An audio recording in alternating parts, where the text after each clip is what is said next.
My name's Reuben Hull. I'm a professional engineer, civil engineer. I'm the regional director for McLaren Engineering, working in downtown Albany, our capital district office. Again, civil engineer by trade, historian by avocation, and I've been spending the last 20 years kind of melding the two of those. Still haven't found a way to make history a primary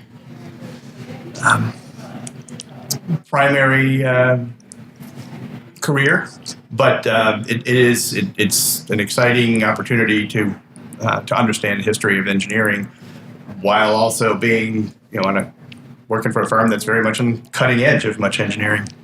And that's one of the things that I found fun or interesting, or thing I'm looking forward to chatting with you about. This is really the first time we've ever face-to-face met. We've corresponded back and forth. An historian for ASCE, American Society of Civil Engineers. Right? How does one person become appointed to that, or self-appoint, or why history? I've always had an interest in history outside of engineering. I think I get a lot of that from my mother, from my father, both just family vacations. We always went to historical spots.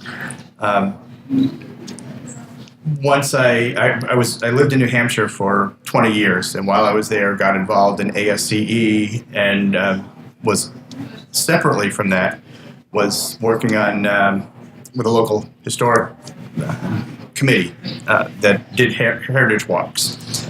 And one year the theme was transportation in that city, and it was the history of transportation. The next year the National Convention was in Boston, and I went to that convention, and it was a historical theme, and I started making connections with people who were on the History and Heritage Committee at ASCE, which in my mind was this kind of ivory tower academic group that had been well versed in history. And the more I found out, the more I understood that wasn't the case. They, now same place I am, is they spent their life with an interest in history, and found a way to marry it with their civil engineering career. And completely out of the blue, about 8 years later, and mostly this would have been because I just kept showing up at these symposiums, I got a letter saying, "You've been nominated by the president-elect to be on the History and Heritage Committee."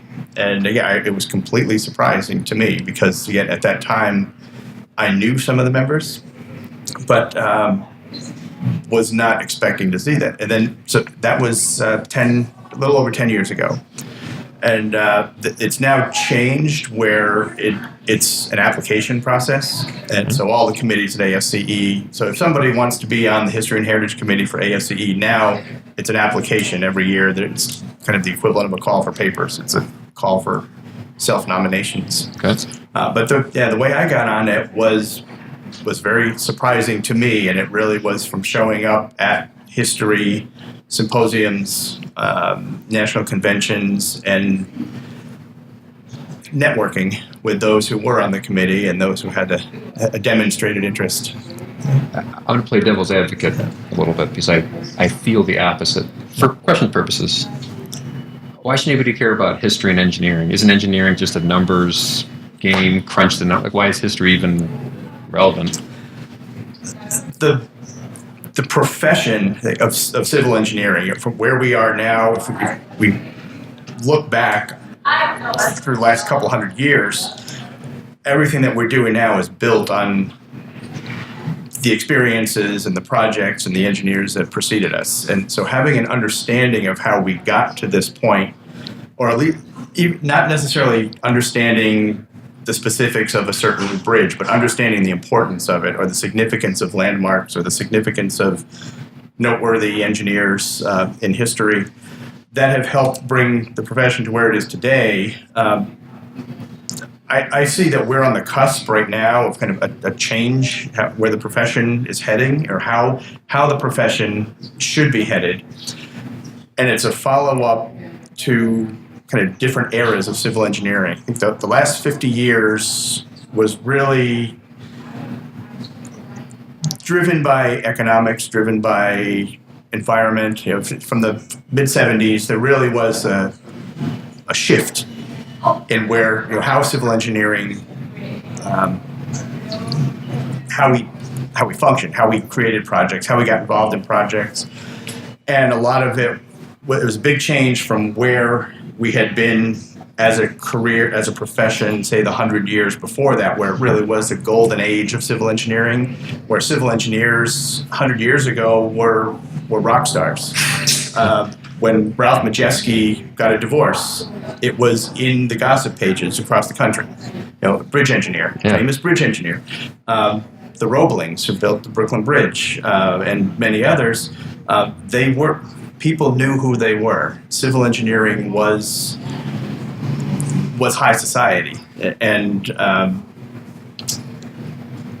as a profession, we've become very quiet, and the direction where we're going, where I see that the profession is going, is going back to some of that, where the civil engineer was leading much of the project, was leading the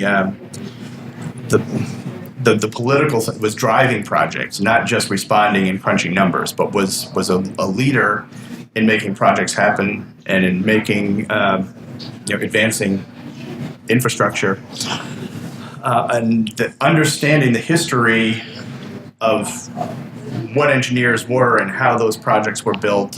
Now, that's not saying we can't build a project the same way we did. The Hoover Dam would probably not be built today, certainly not in the way that it was then. Yep. But understanding what it took to get that done. And it's not just crunching numbers, that there's politics behind it, there's economics behind it. There are many different facets that drive. And civil engineers were very involved with that. And in distant history, more recent history, has been more of a numbers crunching role. Do the numbers. Interestingly enough, when I tell people what I do, I've often had people say, isn't that an architect? Right.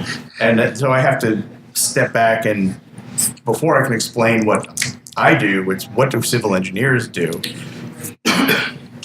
And I do find that I spend a fair amount of time at chamber meetings not explaining why you should hire our company, but what is it that we do?